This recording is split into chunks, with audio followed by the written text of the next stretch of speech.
안녕하세요. 사례로 풀어보는 지분경매 2-35강 시간입니다.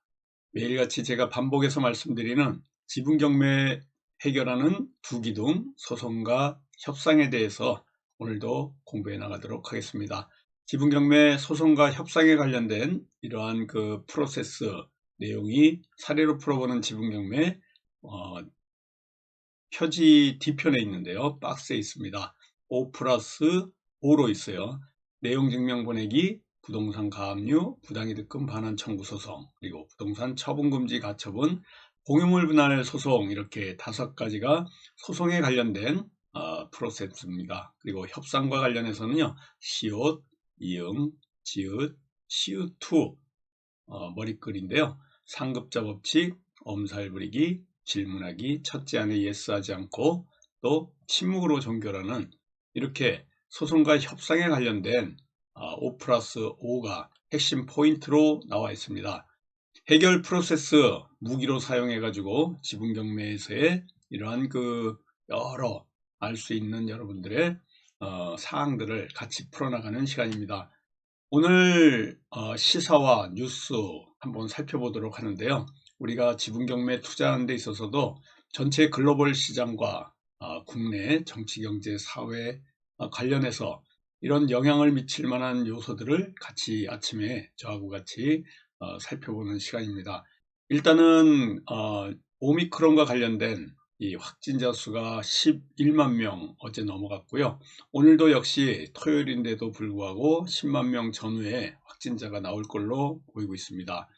또한 오미크론과 관련된 내용과 또 러시아, 우크라이나와 관련된 이러한 전쟁 소식, 여기에 3월 9일 대선과 관련해서 여러 상황들, 정치 상황들 잠시 살펴보도록 하겠습니다. 오미크론과 관련해 가지고요, 어제 김부겸 총리가 전 국민한테 4차 접종을 전혀 검토하지 않는다, 이런 얘기를 하고 있습니다. 우리나라는 지금 정점을 3월 초로 보고 있는데요. 3월 초에 한 20만에서 30만 명의 확진자가 나올 것이다, 이렇게 예견하고 있습니다. 미국에서는 지금 캘리포니아주에서 로스앤젤레스에 있는 캘리포니아주는 엔데믹을 선언했습니다. 팬데믹 다음 엔데믹이 이렇게 그 계절 독감식으로 관리하는 엔데믹으로 선언을 하고 있고요. 미국, 영국, 프랑스는 지금 실내에서조차 마스크를 벗는 이런 완화 조치를 하고 있습니다. 우리나라도 지금 오늘부터 6인에서 10시까지 식당에서 이렇게 그 거리두기 완화를 했고요. QR코드라든가 그리고 안심콜, 또 수기 명부 쓰는 거 전부 폐지가 됐습니다. 4차 접종은 지금 생각하고 있지 않다고 지금 얘기하고 있고요. 전체적으로 이 3주 동안 3월 9일 대선 때까지 폭증하면서 이렇게 나와도 계속해서 거리두기는 완화한다는 조금 상반된 이러한 정책을 지금 가져가고 있습니다. 위드 코로나 관련해 가지고 또 리오프닝과 관련해서 이제 팬데믹 시대의 다음 포스트 팬데믹을 기다려야 하는 이런 또 대비해야 되는 시대가 왔습니다. 리오프닝과 위드 코로나라고 하죠. 이 관리 가능한 위험에 있다, 오미크론이, 이렇게 지금 보고 있습니다. 미국 캘리포니아주가 이렇게 관리 가능한 위험에 있기 때문에 전체적으로는 위드 코로나로 가겠다라고 이렇게 얘기하고 있는 가운데 조금 확진자가 늘어남으로 해서 좀 안심되는 부분도 있다, 이렇게 보시면 될 것 같습니다. 여기 지도인데요. 지금 바이든은 계속해서, 미국의 바이든은 푸틴이 공격을 결심했고, 우리는 바이든이 얘기하는 겁니다. 이 푸틴이 공격할 수 있다는 결심을 했다는 근거도 갖고 있고 또 판단도 하고 있다, 이렇게 얘기하고 있습니다. 여기가 우크라이나입니다. 우크라이나 수도 키예프가 여기에 있고요. 얼마 전에 요 돈바스 지역 있는데 이 근처에서 어제 그저께 폭발이 일어나 가지고 굉장히 이 금융시장을 출렁이게 했습니다. 모스크바에서 이 우크라이나 여기에 있는 이 경계가 한 2,000km가 됩니다. 우크라이나는 우리나라의 면적의 6배 정도 되는 나라인데요. 그 옆에 여기 폴란드, 루마니아가 있습니다. 독일이 있는데요. 지금 나토, 미군 전부 여기에 지금 직결해 있는 이런 상태에 있다, 이렇게 보시면 될 것 같습니다. 바이든은 계속해서 백악관 연설을 통해서 러시아가 우크라이나 국경지대에 병력을 지금 이쪽에 증강을 시키고 있다. 17만 명의 병력이 있고요. 10,000명도 안 되는 미군을 지금 보내는 상태에서 나토와 미군이 지금 러시아하고 대치하고 있는 이런 상황입니다. 수일 내로 지금 러시아가 우크라이나를 공격할 것이다 라는 얘기도 하고 있습니다. 아무튼 조금 전에도 루칸스키 지역이라 그래가지고요. 여기 보여드리는, 잠깐 보시면요.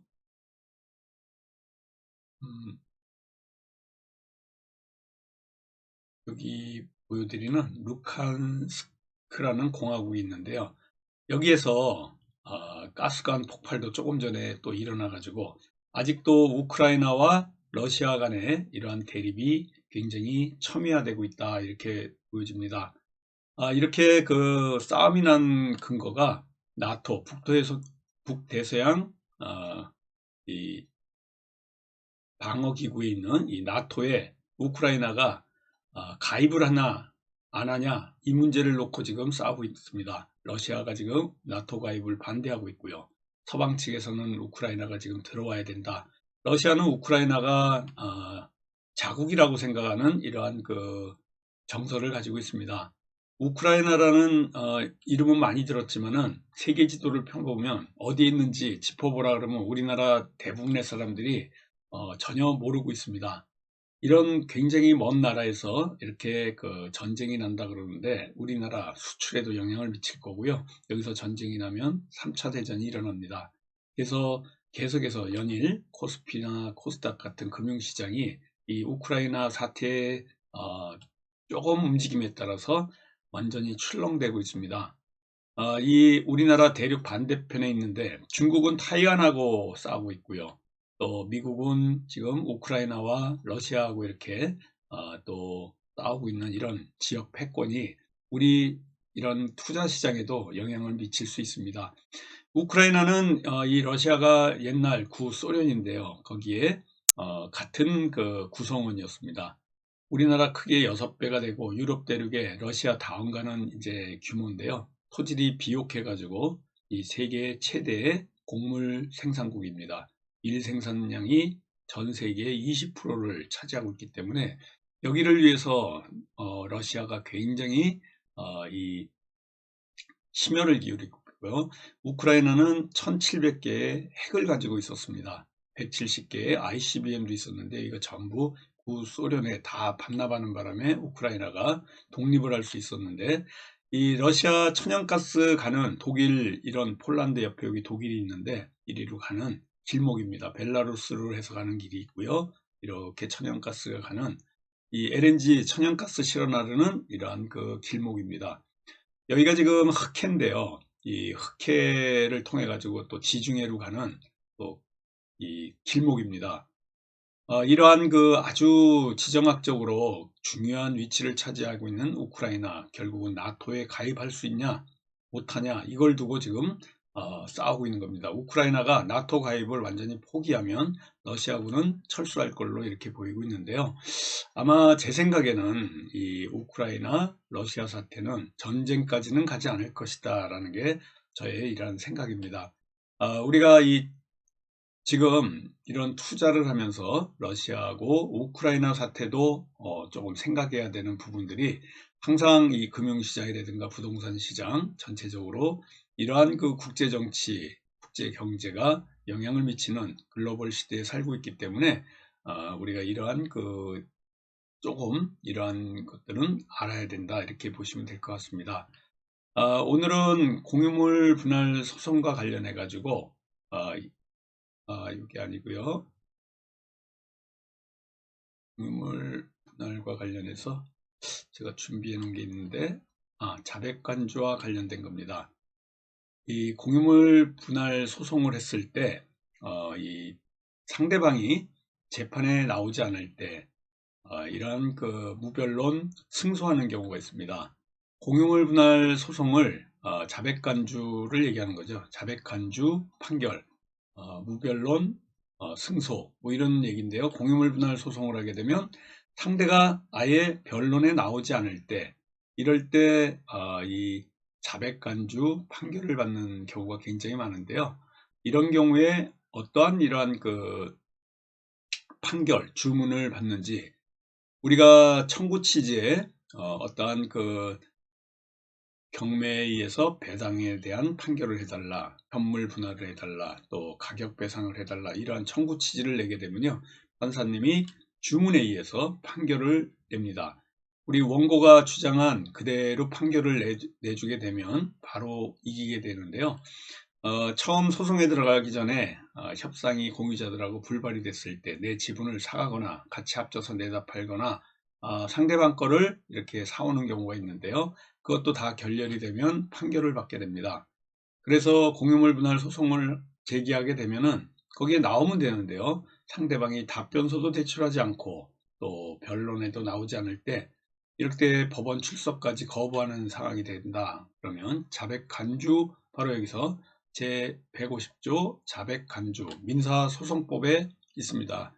민법에 있는 이 150조 자백간주에 관련해 가지고 당사자가 변론기일에 출석하지 않거나 제1항의 규정을 준용한다, 자백한 것으로 보고 다툰 것으로 인정하는 경우에는 그러하지 않다라는 이러한 1항이 있습니다.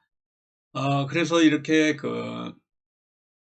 이런 자백 간주와 관련해 가지고 변론기일에 출석하지 않으면요, 상대방의 주장 사실을 상대방이 원고의 주장 사실을 인정한 것으로 돼 가지고 법원은 이러한 그 다툼이 없기 때문에 원고에게 승소 판결을 내려줘 가지고 바로 끝나게 됩니다.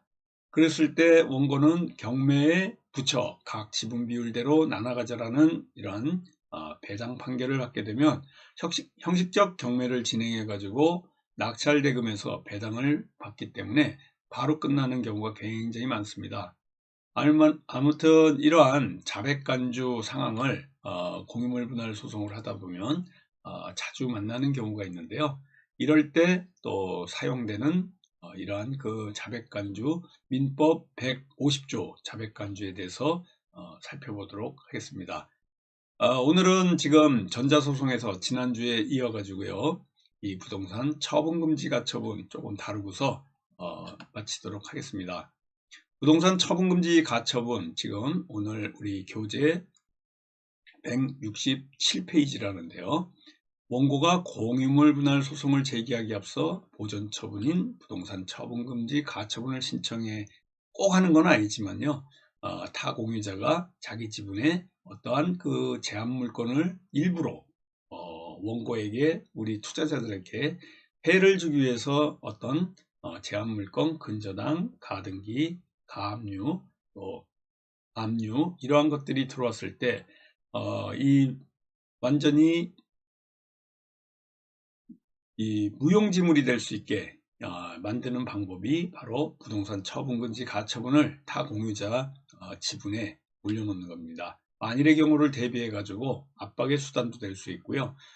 이 먼저 토지대장하고 건축물 대장 같은 이러한 그 서류를 준비해 가지고 처분금지 가처분을 신청해야 되는데요.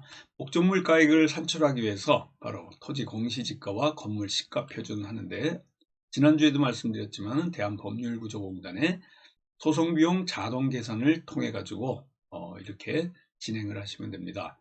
2022년도 거 보여드렸는데요. 가처분 신청서 잠깐 보시면요, 여기 보여드린 것 같이 전자소송에 부동산 가액 및 소가 계산기가 이렇게 있는데요.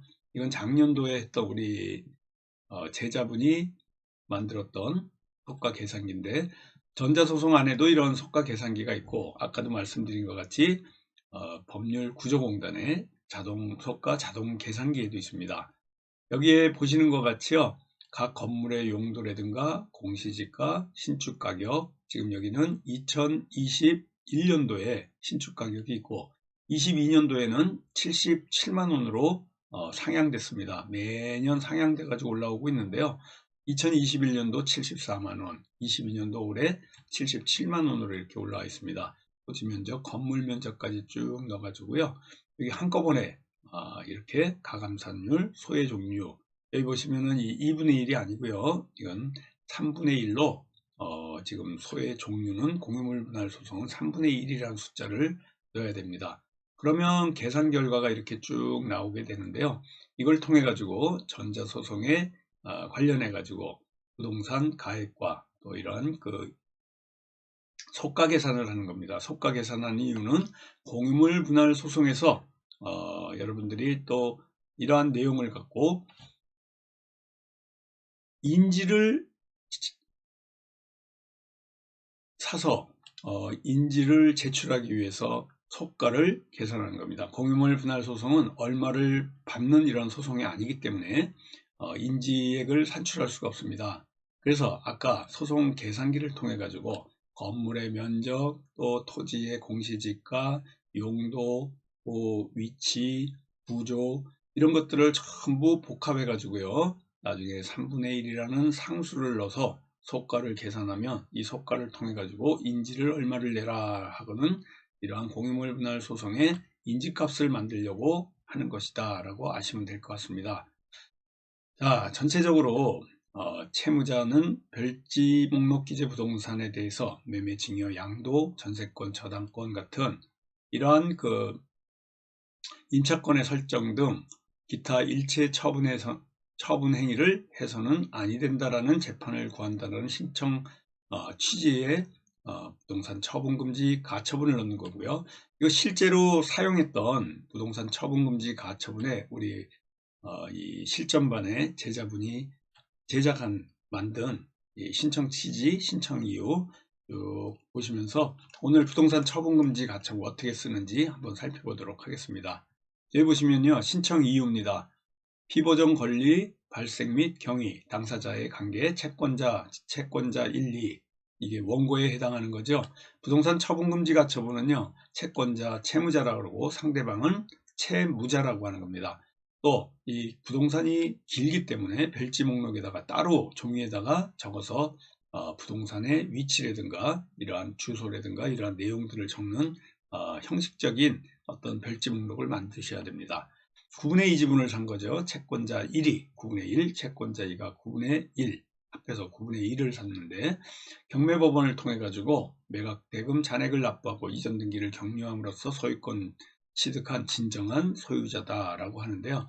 여기 갑제 1호증이라고 썼는데 이 부분이 틀린 겁니다. 제가 일부러 틀린 부분 보여드리려고 안 고쳐놨는데요.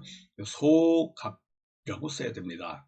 부동산 처분금지 가처분은요, 신청사건입니다. 신청사건은 이 소자가 소명의 약자인데요. 소명 정도면 가처분이 된다. 증명이 아니고요.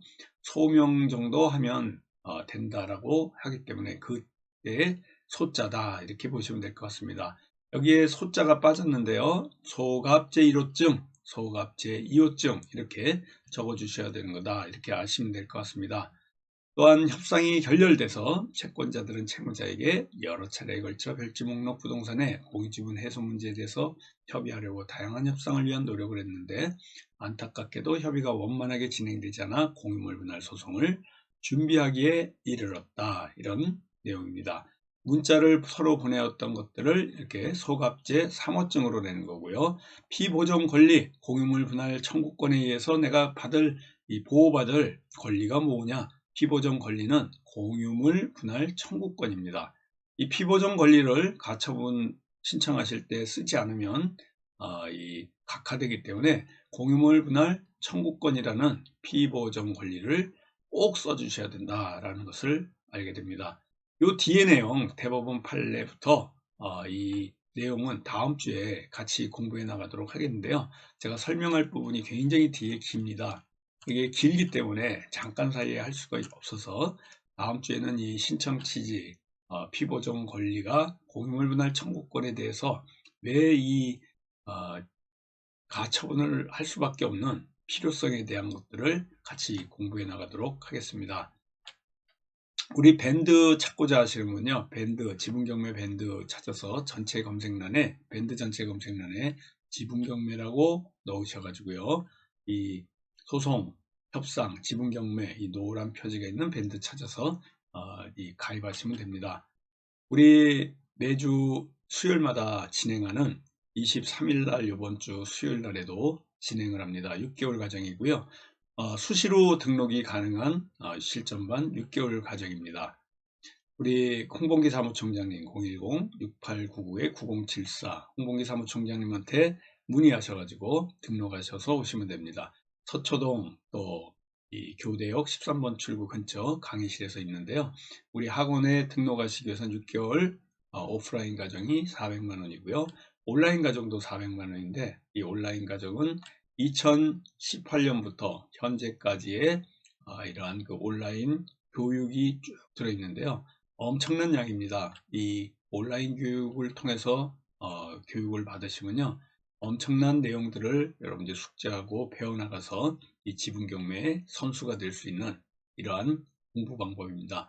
아주 깊은 공부를 할 수 있고요. 수시로 등록 가능하니까 24일 수요일 날 이번 주도 진행하는 이 지분경매 실전반 과정 관심 있게 보시기 바라겠습니다. 건강한 모습으로요. 다음 주에 또 찾아뵙도록 하겠습니다. 감사합니다. 안녕히 계십시오.